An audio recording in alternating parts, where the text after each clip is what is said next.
വരാന്തയോട് ചേർത്ത് നിർത്തണേ ചേട്ടാ, സാധനങ്ങൾ പെറുക്കി വെക്കാനുള്ള എളുപ്പത്തിന്. അതെ, ഒന്ന് പെട്ടെന്ന് ഇറങ്ങണം, എനിക്ക് വേറെ ഓട്ടോ ഉള്ളതാ. ഷാജി ചേട്ടാ, ഒരു കൈ സഹായിക്കൂ. മെനക്കേടാ.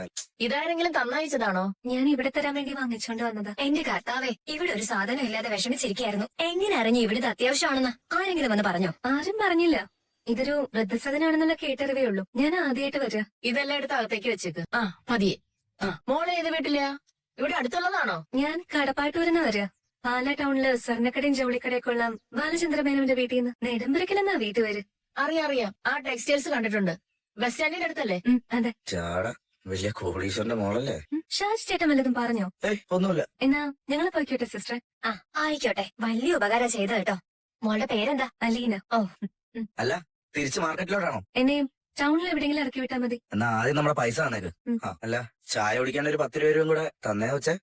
എന്നോട് 250 പറഞ്ഞത്. ഇങ്ങനെ പിശുക്കല്ലേ വെച്ചേ? നിങ്ങൾ വലിയ കോടീശ്വരന്മാരല്ലേ? ഷാജി ചേട്ടാ, ഞാൻ കോടീശ്വരി ഒന്നും അല്ല. ഞാൻ ആ വീട്ടില് വീട്ടുജോലിക്ക് വന്നവളാ. എനിക്ക് ശമ്പളം കിട്ടുമ്പോ ഞാൻ ഇതുപോലെ ഓരോ അനാഥാലയങ്ങൾക്ക് എന്തെങ്കിലുമൊക്കെ വാങ്ങിക്കൊടുക്കും, എന്നെ കൊണ്ട് കഴിയുന്ന പോലെ. വീട്ടുജോലി ചെയ്ത് കിട്ടുന്ന കൂലി ഇങ്ങനെ വെറുതെ സംഭാവന കൊടുക്കാൻ എങ്ങനെ തോന്നുന്നു? ഞാൻ കഴിഞ്ഞ 22 വർഷക്കാലം അനാഥയായിട്ട് ജീവിച്ചവളാ ഒരു ഓർഫനേജിൽ. എനിക്കറിയാം അവിടുത്തെ വിഷമങ്ങള്. ഇതുകൊണ്ടൊന്നും എന്റെ പൈസ തീർന്നു പോകത്തില്ല ഷാജി ചേട്ടാ. എന്റെ പേഴ്സ് കാലിയാണെന്ന് കാണുമ്പോ ദൈവം അതിലെ കുറച്ച് പൈസ കൊണ്ടുവച്ചേരും. ഇത് വെച്ചോ. ഇതെന്തിനാ? വെച്ചോ. ഷാജി ചേട്ടൻ പറഞ്ഞത്ര ഓട്ടോക്കൂലി തന്നല്ലോ. എനിക്ക് 100 രൂപ മതി. അയ്യോ, അത് തീരെ കുറഞ്ഞു പോവില്ലേ? എനിക്ക് ഇത്രയും മതിയെന്നേ. ഇത് പിടിക്ക്. ഷാജി ചേട്ടൻ ഈ ഓട്ടോ കൊണ്ടല്ലേ ജീവിക്കുന്നേ? അപ്പൊ സാരമില്ല, ഇത് വാങ്ങി. എന്നെ നാണം കെടുത്തല്ലേ. ഇത് പിടിച്ച. പിന്നെ മാർക്കറ്റിൽ നിന്ന് ഇതുപോലെ ഓട്ടം പോകാനുണ്ടെങ്കിലേ എന്റെ വണ്ടി മാത്രമേ വിളിക്കാവൂ. കേട്ടല്ലോ? കേറിക്കോ, പോയേക്കാം. അങ്കിളെ, ആ കിളിമാനൂരിന്നാണെന്ന് തോന്നുന്നു. ഹലോ മാമച്ചൻ സാറല്ലേ?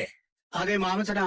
എന്നാ വിളിച്ചേ? വെറുതെ വിളിച്ചതാ. അന്നിവിടം വരെ വന്നു പോയതിന് ഒരു നന്ദി പറയാൻ പറ്റിയില്ല. നന്ദി പറഞ്ഞായിരുന്നല്ലോ. അവിടുന്ന് ഇത്രയും ദൂരം ഡ്രൈവ് ചെയ്ത് വന്നില്ലേ? എനിക്കറിയാം അതിന്റെ ബുദ്ധിമുട്ടൊക്കെ. വേറെ എന്തെങ്കിലും പറയാനുണ്ടോ? രേവതിക്കുട്ടി ഉണ്ടോ അവിടെ? രേവതിക്കുട്ടി ഇവിടെ തന്നെയാ.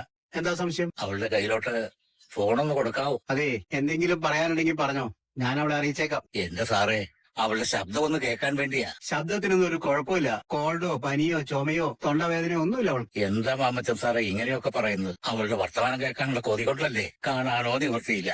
ഞാൻ നോക്കട്ടെ അവിടെ എങ്ങാനും ഉണ്ടോ. രേവതിക്കുട്ടി മോളെ. എന്തിനാ അവളെ വിളിക്കുന്നത്? രമേശൻ നായരെ വിളിക്കുന്നേ.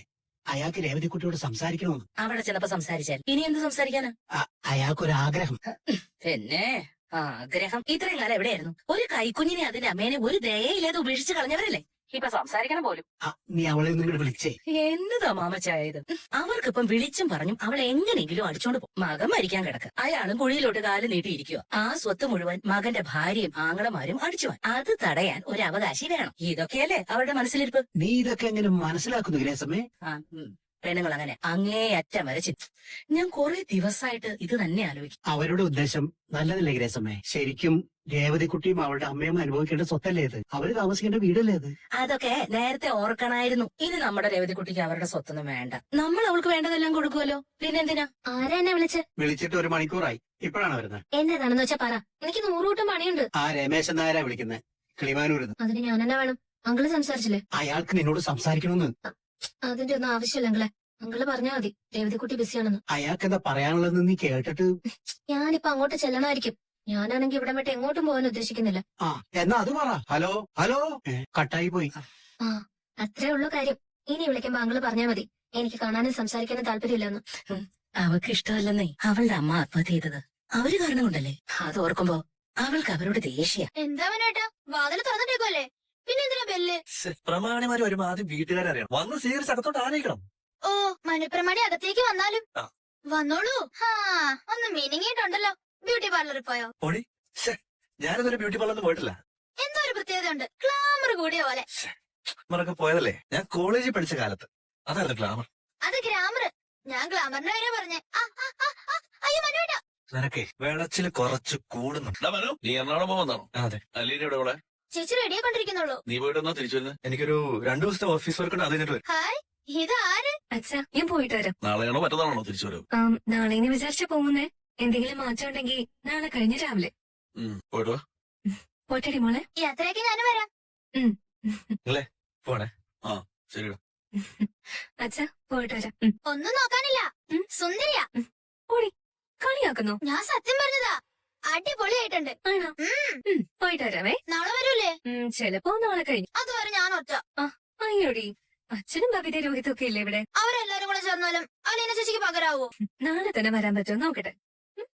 എന്താ ഇപ്പൊ രണ്ടുപേരും കണ്ട ഇന്നലെ കല്യാണം കഴിഞ്ഞ പോലെ ഉണ്ട്. നിന്നെ ഞാനിത് അയ്യോ അടി. വാ, വാ. പോട്ടെ മോനെ. ഹലോ എന്താ ഉദ്ദേശം? ഞാൻ ഇവിടെ ഇരിക്കാം. അയ്യോ അത്ര വലിയ കൊച്ചമയൊന്നും ആവണ്ട. ഫ്രണ്ട് സീറ്റിലോട്ട് വാ. എളിമ കണ്ടമാനം കൂടിയാലേ ഈഗോ ആയിട്ട് മാറും. വാ. ടാറ്റാ. വിശക്കുന്നുണ്ടോ? ഇല്ല. ദാഹം? സ്വീറ്റ്സ് എന്തെങ്കിലും വേണോ? കൊള്ളാം. എന്താ മനുവേട്ടാ? ഒന്നുമില്ല. നിനക്ക് ബോറടിക്കണല്ല? ഇല്ല. ഓ അതും ഇല്ല. അതെ ഞാൻ ആദ്യമായിട്ടല്ലേ വീട്ടിലോട്ട് വരുന്നേ. എന്തെങ്കിലും മേടിച്ചോണ്ട് പോണ്ടേ? വേണമെന്നില്ല, ഇല്ലെങ്കിൽ സാരമില്ല. എന്നെ നാണം കടത്താൻ കൊണ്ടുപോവാണോ? മനുവേട്ടൻ എന്നെ അവിടെ ഡ്രോപ്പ് ചെയ്തിട്ട് പോവല്ലേ? ഗസ്റ്റ് ആയിട്ട് ചെല്ലുവല്ലോ. അല്ല എന്നാ നിന്റെ ഉദ്ദേശം? എന്നെ ആ വീട്ടിൽ കേട്ടത്തില്ലേ? മനുവേട്ടനെ ബുദ്ധിമുട്ടിക്കണ്ടല്ലോ എന്ന് വിചാരിച്ചാ ഞാൻ. ഓ പിന്നെ വലിയ ബുദ്ധിമുട്ടല്ലേ? പർവ്വതത്തിന്റെ മോളാണോ വീടിരിക്കുന്നത്? അങ്ങനെ ഉദ്ദേശിച്ചല്ല മനുവേട്ടാ. മനുവേട്ടന് എന്നെ ഡ്രോപ്പ് ചെയ്തിട്ട് ഓഫീസിൽ പോവണ്ടേ? ഞാനും കൂടി ആ വീട്ടിലോട്ട് കയറി വരുന്നത് നിനക്ക് ഇഷ്ടമല്ല. അതങ്ങ് തുറന്ന് പറഞ്ഞാ പോരെ. ഞാൻ അങ്ങനെയൊന്നും ഉദ്ദേശിച്ചിട്ടില്ല മനുവേട്ടാ. ഞാൻ ഇന്ന് ഓഫീസിൽ പോകുന്നില്ലെങ്കിലോ? പിന്നെ എങ്ങോട്ട് പോവും? ബുർക്കിനോ ഫാസോ എന്ന് പറഞ്ഞ രാജ്യമുണ്ട്. അവിടെ വരെ ഒന്ന് പോയാലെന്ന് ആലോചിക്കുക. സമയമുണ്ടല്ലോ. കളിയാക്കുവല്ലേ? ഓ അത് മനസ്സിലായല്ലോ. മനസ്സിലായി. ഇവിടെ എന്താ? എനിക്കൊരു കരിക്ക് പിടിക്കണം. വേണമെങ്കിൽ എന്നോട് വാ. ഞാൻ ക്രോസ് ചെയ്യുമ്പോൾ എന്നോട് വരണം. പൂച്ചയ്ക്ക് കയറട്ട പോലെ നിൽക്കരുത്. ചേട്ടാ രണ്ടുപേരും ഇളം കരിക്ക് മതി. ഇതൊക്കെ നല്ലതാണോ മനുവേട്ടാ? അത് കുടിച്ചു നോക്കിയല്ലേ പറയാൻ പറ്റത്തുള്ളൂ. അല്ലാതെ എങ്ങനെ പറയും കരിക്ക് നല്ലതാണോ? സമ്മതിച്ചു. കുടിക്കുന്നില്ലേ? ഒന്നിച്ചു കുടിക്കാം. നമ്മള് രണ്ടുപേരും കൂടി ഒന്നിച്ചു ചെല്ലുന്നത് കാണുമ്പോ അവരെന്ത് വിചാരിക്കും ആവോ? കല്യാണം കഴിഞ്ഞെന്ന് വിചാരിച്ചേക്കും. അതേക്കുള്ളൊന്നും വിചാരിക്കല്ലോ. അച്ഛനമ്മമാരുടെ സ്നേഹം അനുഭവിക്കാനുള്ള ഭാഗ്യം എല്ലാവർക്കും കിട്ടത്തില്ല മോളെ. എന്നാലും എന്നെ എന്റെ അമ്മയെ ഉപേക്ഷിച്ചു കളഞ്ഞ ആളല്ലേ ചേച്ചി. അതുകൊണ്ടല്ലേ എന്റെ അമ്മ ആത്മഹത്യ ചെയ്തത്.